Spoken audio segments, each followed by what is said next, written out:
Hello, today we are going to be going over how to apply for a late filing fee waiver request. New regulations went into place in January of 2025, which require additional information to be provided by a filer who applies for a waiver request, which now includes two forms. One, an application, and two, a notarized affidavit. These forms must be submitted correctly to latewaivers@ethics.ny.gov in order for your waiver request to be considered. This video is intended to assist filers in demonstrating the proper way to fill out and submit the waiver application and notarized affidavit pursuant to the new regulations at Section 943.15 of the Commission's regulations, which went into effect on January 1st of 2025. First, you need to go to the Commission's late filing fee application webpage. To locate this, you will need to go to our website, ethics.ny.gov. Once you are there, you will need to click on Lobbying and then go down to the late fee lobbying application webpage, which is located on the webpage here. Or you can access the webpage by clicking on the links in the billing notices you have received. One important thing to note is that you cannot apply for a late fee until you receive a billing notice from us. This is important because when you complete the application for a waiver of a late filing fee, you will be using the information on the billing notice to complete the application. So now, how to complete the application for waiver of a late filing fee and waiver affidavit forms. First, let's start with the application for waiver of a late filing fee, which can be found here on the late fee lobbying application webpage. When you open the application, you will find a fillable PDF form. You will want to have your latest billing notice readily available when you fill out the application because the majority of information can be copied and pasted from the billing notice into the application. So now we're going to pull up both the billing notice and the form. Please make sure you read the information that is found at the top of the late fee lobbying application. For principal lobbyist names, you can see that this is not on the billing notice, and that is because the billing notice on your screen is for a late client semi-annual report. A principal lobbyist is not included on the billing notice for a client semi-annual report, so this does not need to be completed if you are a client. For lobbyists who have late registrations, registration amendments, and or bi-monthly reports, the principal lobbyist name will be right on your billing notice above the contractual client's name. Please include the principal lobbyist name as it is on the billing notice. We are going to be filling this out as a client with a late client semi-annual, so a principal lobbyist name is not needed. If you are a contractual client only, list the contractual client and beneficial client name. Do not put in the principal lobbyist name. If you put in the principal lobbyist name in error, this can hinder the review process of the application and waiver and cause delays. For contractual client names, this is listed on all billing notices: Reg Amends, BIMOs, and CSAs. Type or copy and paste the name in the field that is on the billing notice. For beneficial client name, this is listed on all billing notices. Type or copy and paste the name in the field that is on the billing notice. For the reporting year, type the year in the field as shown on the billing notice. Report associated with the late filing fee. We will use the drop-down to select the correct reporting period. For the confirmation number, this number starts with CSO LBO LRO, LRA, PBO, or PRO. Type the confirmation number that is in the billing notice. Amount of late filing fee. The correct amount is either in your first or second billing notices. If you did not submit a waiver before you received your second billing notice, you received a $10 late charge. And if you received this charge, then the additional $10 charge will be reflected in both the second and third billing notice. This charge must be added into the amount that was assessed in this field. So for this application, since this is a second billing notice, the $10 charge has been assessed. So the total amount listed on the application needs to be $1,010. First and last name of a responsible party.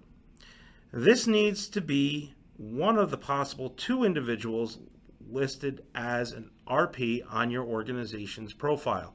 If the person included as the responsible party on either the application and or the affidavit is taking over as the responsible party, and this person is not currently listed on the organizational profile as such, please contact the lobbying help desk for assistance in being listed as the responsible party on the organizational profile. The waiver will not be accepted if the responsible party that completes these forms is not a currently listed RP on the organization profile. Phone number of responsible party. This needs to be the phone number of the responsible party that is listed above. The email of the responsible party. This needs to be the email address of the RP listed above. The final part of the application is the checkbox. This must be checked, and it is just a reminder that you must have the affidavit along with this application sent to the email latefeewaivers@ethics.ny.gov in order for your late fee waiver application to be accepted. Now, let's start with the affidavit for waiver of a late filing fee, which can be found here on the website, or you can click on the links in the application. So let's start filling out the affidavit. First field is the first and last name of the responsible party. This can be either of the two individuals that are currently on the lobbyist or client's profile as responsible parties. If you are the current RP and are planning to sign the affidavit and be on the application, but you are not listed as an RP for your organization with the commission, again, please contact our lobbying help desk, and we will walk you through how to update your profile to include you as an RP. Additionally, the person whose name is in this field must be the individual who signs this form with the notary. The next field is the lobbyist of client name. This is the name of either the principal lobbyist organization or client organization that received the late fee. So if you have received a late on the registration amendment, or bi-monthly report, then this is the principal lobbyist name that you put on the application. If you received a late on the client's semi-annual report, then this is the contractual client name you include on the application. Next is the reason for the late filing. You must select at least one of these reasons as the reason for being late. These reasons are the death or serious illness of the responsible party, a force majeure, or other mitigating factors. Next, you must provide a narrative to support the reason for the late filing that coincides with the reasoning you selected above. Please note you are limited to the space of the text box for your narrative, so type wisely.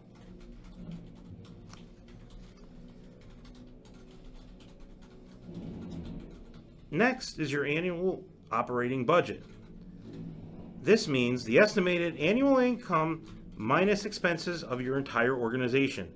This field is required pursuant to Section 943.15 of the Commission's regulations. Next, the applicant must select if they used a retained lobbyist, lobby on their own behalf, or both. If you are a retained lobbyist, please select non-applicable. In this example, the client is utilizing a retained lobbyist, so this checkbox is selected.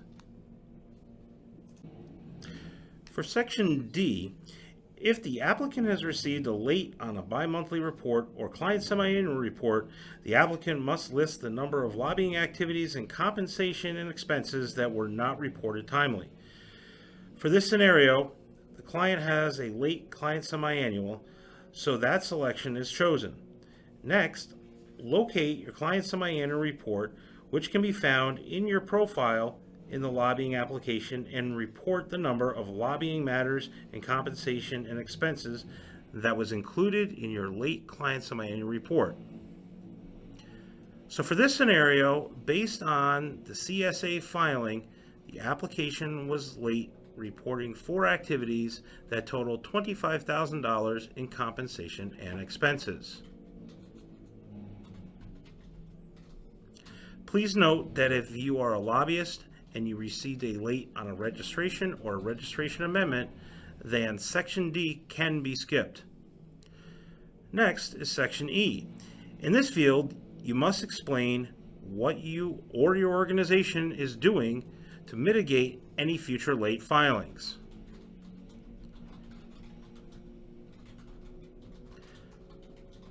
Finally, there is Section F, which is an optional field and can include any other additional information you think would be helpful for the Commission to know when making a determination on your late filing.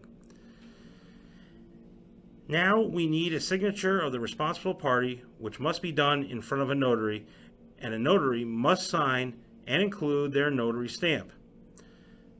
Please remember, the responsible party signing the affidavit must currently be listed as a responsible party on your organization's lobbying profile, and it must be the same responsible party whose name is on the first part of the affidavit. Once these forms are complete, they must be emailed together in PDF format to latefeewaivers@ethics.ny.gov. A link to this email can be found in numerous places: the affidavit, our website, and the application. For any general inquiries, please feel free to call us at 1-800-87-ETHICS or 518-408-3976. For any questions regarding late filing fees, email us directly at paymentprocessing@ethics.ny.gov. For all specific questions on filings, please feel free to email us at the email addresses listed below. And make sure to stay up to date with the latest colleague ethics and lobbying news and deadlines.